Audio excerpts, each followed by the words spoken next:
नमस्कार, स्वागत आहे तुमचं सुचित्राज होम किचनमध्ये। आजची रेसिपी आहे पालकची सुकी भाजी।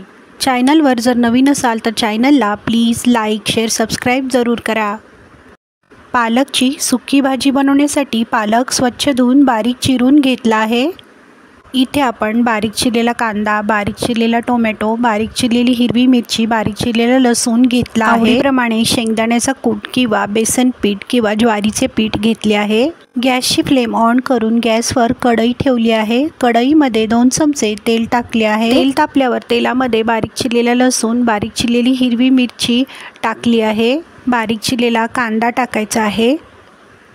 सर्व साहित्य उलटण्याच्या सहाय्याने छानसे परतून घ्यायचे आहे। पाव चमचा हिंग टाकायची आहे। बारीक चिरलेला टोमॅटो टाकायचा आहे।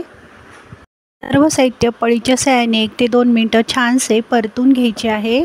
चवीनुसार मीठ टाकायचे आहे। अर्धा चमचा हळद टाकायची आहे। अर्धा चमचा लाल तिखट टाकायचे आहे। भाजी थोडी तिखट हवी असल्यास तुम्ही 1 चमचा कांदा लसूण तिखट टाकू शकता।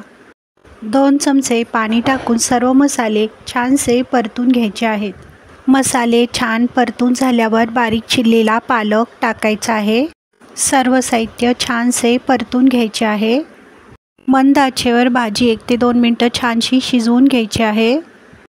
भाजी छान शिजून झाल्यावर 1 ते 2 चमचे शेंगदाण्याचा कूट टाकायचा आहे। आवडीप्रमाणे तुम्ही बेसन पीठ किंवा ज्वारीचे पीठ टाकू शकता।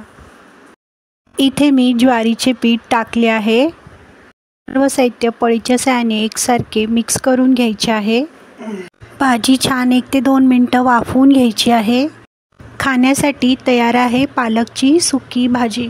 पालकची सुकी भाजी तुम्ही गरम पोळी, गरम भाकरी बरोबर खाऊ शकता, तसेच टिफिनमध्येही देऊ शकता। व्हिडिओ आवडल्यास व्हिडिओला लाईक, शेअर, सबस्क्राईब जरूर करा। कमेंट बॉक्समध्ये कमेंट करायला विसरू नका।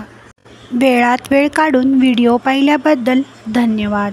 अशा छान छान रेसिपी पाहण्यासाठी पुन्हा भेटूया सुचित्राज होम किचनमध्ये। Bye bye.